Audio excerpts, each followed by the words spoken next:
Oke, jadi balik lagi sama gue di sini gitu ya.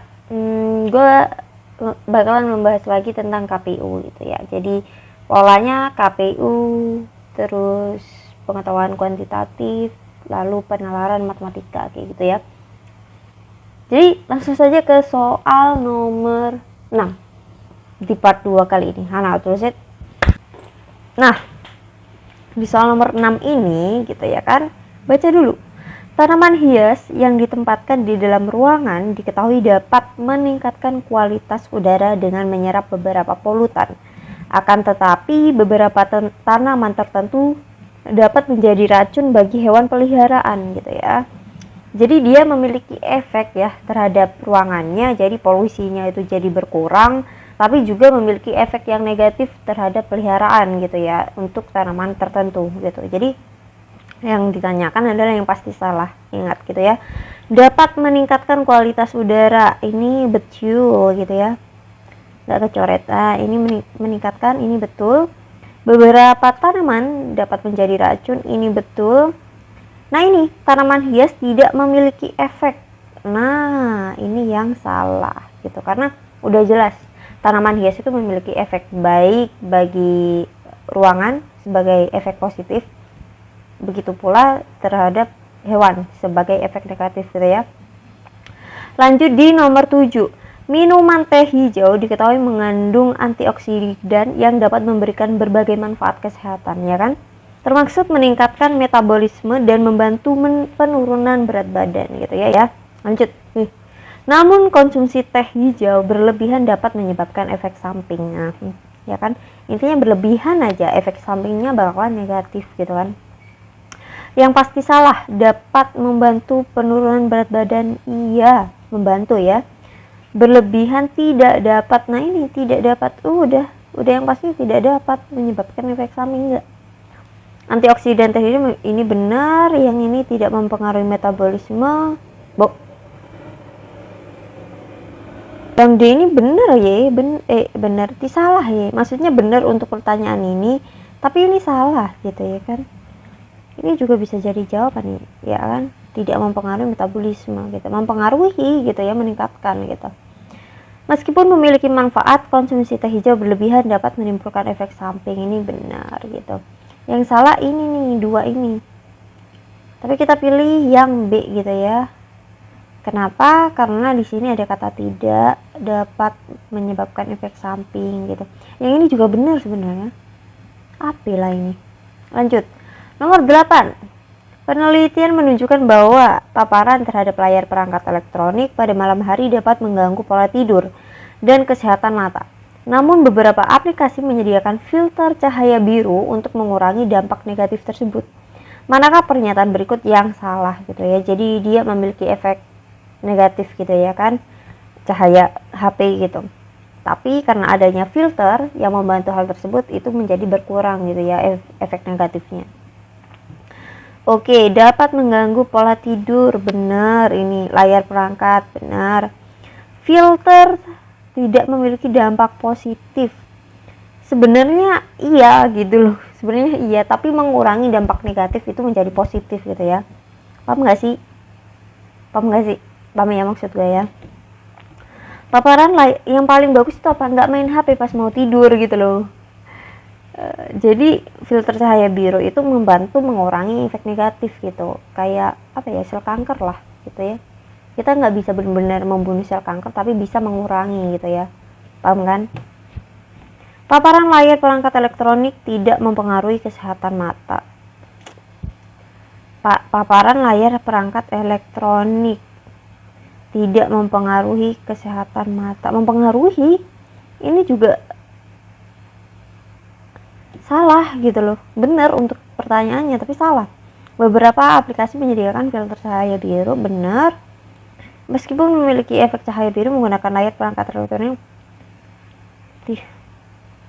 tidak berdampak negatif. Elektronik pada malam hari tidak apalah ini. Ini juga salah loh. Oke. Kita lihat pembahasan jawabannya. Iya sih bener apa yang gue bahas tadi. filter cahaya biru tidak memiliki dampak positif. Bener sih, dampak positifnya kan nggak secara langsung, dia hanya mengurangi dampak negatif dari cahaya. Iya bener. Tapi di sini ketidakjelasan ini kalian coba pahami ya, pola-pola pengerjaan seperti ini. Makin sering mengerjakan banyak soal dengan banyak tipe pernyataan itu bakal membantu gitu ya. Oke, nah nomor 9. Seorang peneliti menyatakan bahwa pemakaian gadget pada anak-anak usia dini dapat mengakibatkan penurunan kemampuan konsentrasi. Tergantung juga pemakaian gadgetnya itu seperti apa juga, berlebihan atau tidak, apa yang digunakan di gadget tersebut gitu ya. Karena banyak juga yang konsentrasinya meningkat ketika bermain gadget karena permainannya juga mengasah analogi dan segala macam gitu ya. Lanjut. Ini yang ditanyakan memperlemah, tidak memperlemah. Seharusnya ada memperkuat juga. Ya kan? Tapi nggak masalah di sini. Itu tergabung terhadap tidak memperlemah gitu. Anak-anak usia dini sering menggunakan gadget selama berjam-jam. Ini tidak memperlemah ya. Karena membuktikan bahwa anak-anak sekarang ya kecanduan gadget dan segala macam, itu yang bikin efek negatif itu terjadi. Banyak anak-anak usia dini yang memiliki kemampuan konsentrasi tinggi, memperlemah gitu. Ya kan, memperlemah pernyataan bahwa banyak anak-anak yang memakai gadget gitu ya. Lanjut. Tapi ini juga bisa sih. Kita coba diskusi ya bagian ini. Gue pikir ini juga bisa. Kenapa? Karena banyak anak-anak usia dini memiliki kemampuan konsentrasi tinggi ini tidak ada kaitannya karena tidak ada pernyataan gadget di sana gitu loh.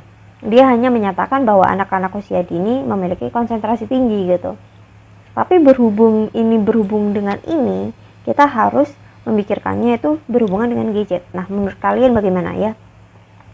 Menurut gue dua-duanya benar, tapi kalau gue jadi peserta, gue bakalan milih yang memperlemah gitu. Pemakaian gadget tidak memiliki dampak pada perkembangan konsentrasi anak-anak. Ini apalah? Ini jelas memperlemah ya. Beberapa orang tua mengeluhkan penurunan konsentrasi mereka akibat penggunaan gadget. Nah ini loh yang gue maksud.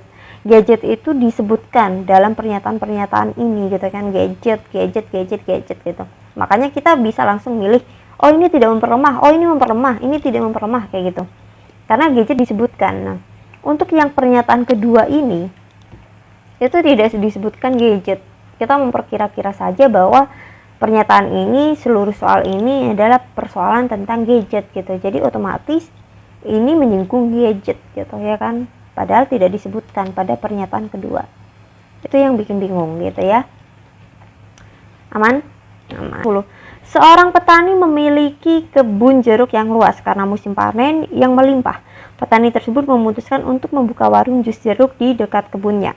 Walaupun warungnya hanya buka pada sore hari, penjualan jus jeruknya sangat sukses. Manakah pernyataan berikut yang benar? Kita baca. Yang A, warung jus jeruk dibuka pada sore hari karena musim panen jeruk. Ini benar. Kita lihat yang B, keberhasilan penjualan jus jeruk disebabkan oleh enggak dikatakan. Keberhasilannya karena sore hari enggak dikatakan. Musim panen jeruk menyebabkan petani membuka warung jus jeruk. Ini benar, ini benar. D, warung jus jeruk sukses sehingga petani memiliki musim panen. Apa? Ini kebalik ini. Kenapa tidak? Oke, tidak menyinggung ini ya. Jadi menurut kalian yang A atau C gitu ya? Kalau menurut gua gitu ya, kita harus seplek-ketiplek itu dengan ceritanya di soal gitu, dengan pernyataan di soalnya gitu ya, karena harus sama gitu. Seperti apa yang gue jelaskan sebelumnya. Di sini ada kata sore hari. Di sini juga menotes sore hari. Keterangannya lengkap. Jadi warung ini buka sore hari karena panen. Paham nggak? Semangat.